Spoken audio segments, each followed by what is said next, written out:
ఘంటసాల గీతాగానం వివిధ సంప్రదాయ రాగాల్లో జరిగింది. కర్ణాటక హిందుస్థానీ సంప్రదాయములకు చెందిన ఆయా రాగాలు కర్ణాటక సంప్రదాయ రాగాల్లోని గాంభీర్యాన్ని, హిందుస్థానీ రాగాల్లోని లాలిత్యాన్ని సంతరించి శ్రీ ఘంటసాల తనదైన బాణీలో గానం చేశారు.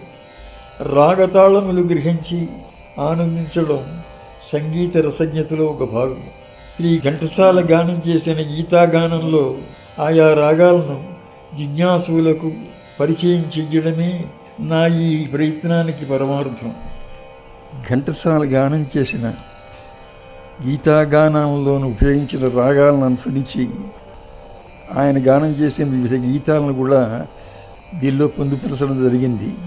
అయితే ఆయా రాగాలు రసభావములకు అనుగుణ్యంగా అన్యస్వర ప్రయోగాలతోటను ఇతర రాగముల తాలూకా ఛాయాస్వరములతో కూడా అది పరిగ్రహించడం జరిగింది. రసజ్ఞులు ఈ విషయాన్ని గ్రహించగలరని నమ్ముతున్నాను.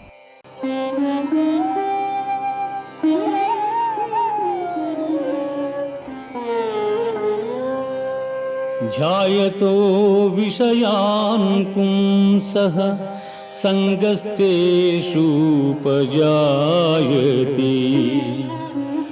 సంగాత్ సంజాయతే కామః కామాత్ క్రోధోభిజాయతే క్రోధాద్భవతి సమ్మోహః సమ్మోహాత్ స్మృతివిభ్రమః స్మృతిభ్రంశాత్ బుద్ధినాశో బుద్ధినాశాత్ ప్రణశ్యతి బుద్ధినాశాత్ ప్రణశ్యతి. 11-12 శ్లోకాలు వింటున్నప్పుడు మనం లోగడ విన్న బిలాస్ ఖాన్ తోడి సంచారం ఎక్కువ మనకి ఈ శ్లోకాల్లో కూడా కనిపిస్తుంది. అయితే అక్కడక్కడ ఇది సింధు భైరవ అని అనుమానం వచ్చేటటువంటి స్వరాలు పోగడ కూడా మనకు కనిపిస్తుంది.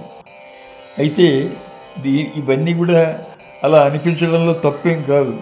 ఇవన్నీ కూడా హనుమత్తోడి ఈతాలు స్వరాలనే ఒకప్పుడు గపదస అని గమపదని అని పదనిస అని ఇలాంటి ప్రయోగాలు వెనక్కి ముందు జరగడం ఉండే అది సహజంగా అలాగే జరుగుతుంది.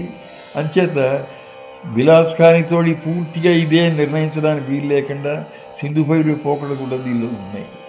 భగవద్గీత మహాభారతము యొక్క సమగ్ర సారాంశము.